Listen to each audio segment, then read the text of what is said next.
నమస్తే. Welcome to our channel. నేను మీ Shalini. Assembly సమావేశాలు జరుగుతున్న నేపథ్యంలో వైసీపీ ఎమ్మెల్యేలు 11 మంది కూడా అసెంబ్లీకి వెళ్ళట్లేదు. కానీ వాళ్ళు సంతకాలు పెట్టి దొంగసాటుగా బయటకు వచ్చేస్తున్నారు. అయితే ఇక్కడి నుంచి ఆ సంతకాలు పెట్టకుండా చెక్ పెట్టాలని చెప్పి నిర్ణయం తీసుకున్నారు కూటమి ప్రభుత్వం. అయితే ఇంకా ఎలాంటి ఆరోపణలు అయితే రాబోతున్నాయి, ఇలాంటివన్నీ డిస్కషన్ చేసే ముందు స్టూడియోలో ఉన్నారు పొలిటికల్ అనలిస్ట్ శ్రీలీల గారు ఉన్నారు. వారిని అడిగే విషయాలను తెలుసుకునే ప్రయత్నం చేద్దాం. నమస్కారం మేడం. నమస్తే అమ్మ. మేడం, వైసీపీ ఎమ్మెల్యేలు ఇప్పటివరకు అయితే అసెంబ్లీకి వెళ్లకుండా దొంగ సంతకాలు పెట్టి వస్తున్నారని చెప్పి దానికి చెక్ పెట్టాలని ఇప్పుడు అసెంబ్లీలో కావచ్చు, మండలిలో కావచ్చు చెక్ పెట్టాలని నిర్ణయం తీసుకున్నారు. అయితే ఇంకా తర్వాత ఏం జరగబోతుంది, ఏం చెప్తారు మేడం?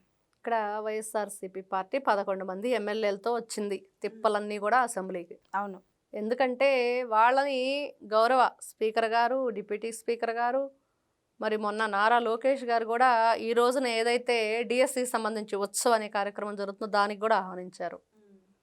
అయినా కూడా మేము ఎక్కడికి రాము, మాదంతా కూడా సపరేట్, మా రూటే సపరేట్ అన్నట్లుగా వాళ్ళు ప్రజల గురించి పట్టించుకోరు, ప్రజల అవసరాల గురించి పట్టించుకోరు. కానీ ప్రజల గురించి మాత్రం మాకు అవసరం అని చెప్పి మాటలైతే చెప్తారు. టీవీ ముందుకొచ్చి ఏదైతే మనం చూస్తున్నామో వాళ్ళ ఛానల్లో కేవలం. కానీ ఇక్కడ వీళ్ళు గమనించవలసింది, ఇక నుంచి వీళ్ళ పప్పులు ఉడకవా అసెంబ్లీలో అనేది. నిజంగా ఉడకవా అంటే ఎలా ఉడికిస్తారో చూడాలి. ఈ రోజున వాళ్ళు ఏదైతే సంతకాలు చేసి వెళుతున్నారో అవన్నీ కూడా వాటిలో మార్పులు చేర్పులు చేయబోతున్నారు. ఖచ్చితంగా ఈ రోజున ఏదైనా ఆఫీస్కి వెళ్తే ఫేస్ రికగ్నిషన్ చూస్తున్నాం, వెంటనే అది ఐడెంటిఫై చేసి అటెండెన్స్ ఇస్తుంది. అలాగా లేకపోతే ఏఐ ద్వారా టెక్నాలజీతో చేయాలని నిర్ణయం తీసుకుంటున్నట్లుగా తెలుస్తుంది. అదే జరిగితే వీళ్ళ పరిస్థితి ఏంటి, ఏం చేస్తారు? అసెంబ్లీకి వస్తారా, రారా? జగన్మోహన్ రెడ్డి వచ్చినా రాకపోయినా 11వ ఎమ్మెల్యేగా మిగతా వాళ్ళు మాత్రం వస్తారు అనేది మాత్రం తెలుస్తుంది. ఇప్పటికే ఎమ్మెల్సీ వెళ్ళిపోయారు. పాయే పాయే అని చెప్పి లాస్ట్ టైం చెప్పినట్లున్నాడు జగన్మోహన్ రెడ్డి డైలాగ్ అది ఆయనే. అట్లాగే ఎమ్మెల్సీలు బాయే, ఎమ్మెల్యేలు బాయే, పులివెందుల జడ్పీటీసీ డిపాజిట్లు పాయే అని చెప్పేసి ఇప్పుడు ఏంటంటే జగన్మోహన్ రెడ్డి గారి పరిస్థితి ఎమ్మెల్యేలతో కూడా ఈయనే పంపించేటట్లున్నాడు. ఎందుకంటే ఎవరన్నా చెప్తే వినాలి, లేకపోతే నువ్వేదైనా చెప్తే దానికి అనుకూలంగా ఒకరికొకరు చెప్పుకొని ఆ రూట్లో వెళ్ళాలి. అలా కాకుండా నేను చెప్పిందే శాసనం, నేను చెప్పింది వింటే వినండి, లేకపోతే చస్తే చావండి అంటే కుదరదు. ఓ పార్టీ అంటే ఏంటి, దాన్ని కట్టుబాట్లు ఉంటాయి, దాంట్లో కలిసి ఏ విధంగా ముందుకు వెళ్ళాలనేది ఒక ఆలోచనతోటి ఒకరి సలహాలు సూచనలు అన్నీ తీసుకోవాలి. కానీ అవేమీ జగన్మోహన్ రెడ్డికి అవసరం లేదు. ఎంతసేపటికి నేను చెప్పింది వినండి, నా ఎదురుగా కుర్చీలు వేసుకొని కూర్చోవద్దు, నేను మాట్లాడితేనే మీరు వినాలి, మీరు మాట్లాడింది నేను విన్ను, మీ సలహాలు తీసుకోనంటే ఈ రోజున 151 నుంచి 11కు పడిపోవటం.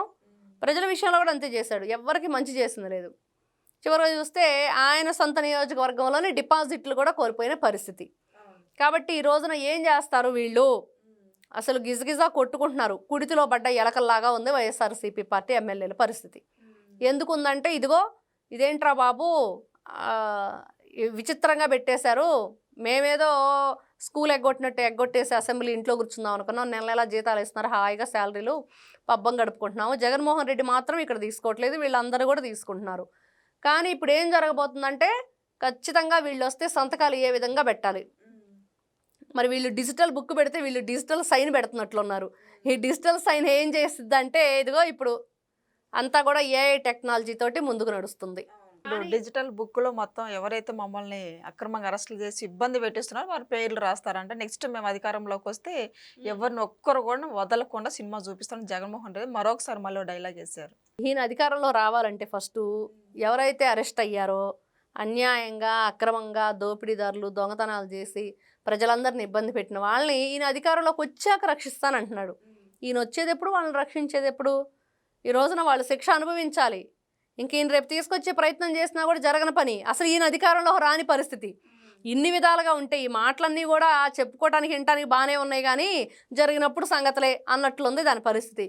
కాబట్టి ఈ రోజున వైఎస్ఆర్సీపీ పార్టీ వాళ్ళు ఎవరైతే 11 మంది ఎమ్మెల్యేలు, 11వ ఎమ్మెల్యే జగన్మోహన్ రెడ్డి గారు ఉన్నారో వాళ్ళందరూ కూడా మరి ఆయన వెళ్ళకపోతే వెళ్ళకపోయాడు, వాళ్ళన్నా పంపిస్తే బాగుండు, ప్రజల గురించి మాట్లాడితే బాగుండు, ప్రజల సమస్యలు అక్కడ చెప్తే బాగుండు అనేది ప్రతి ఒక్కరికి ఉంది.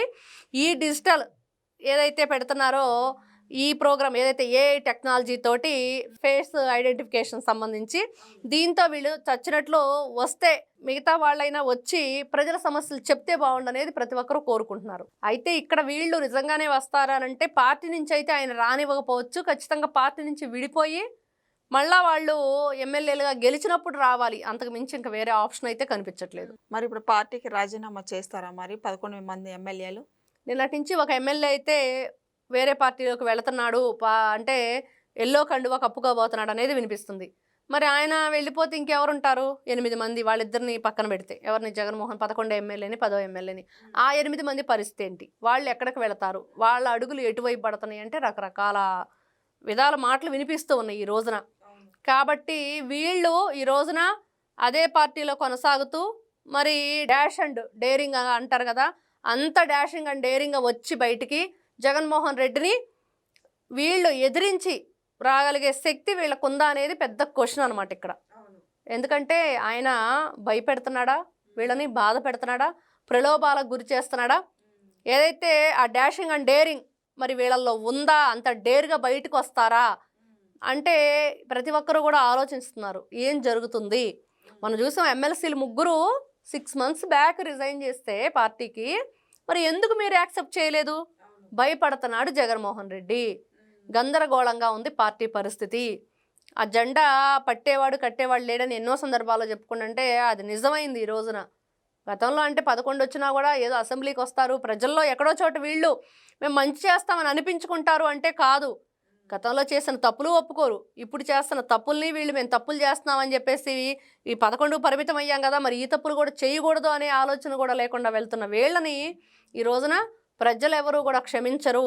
మరి ఇది ఇంకా పెద్ద తప్పు అసెంబ్లీకి రాకపోవటం.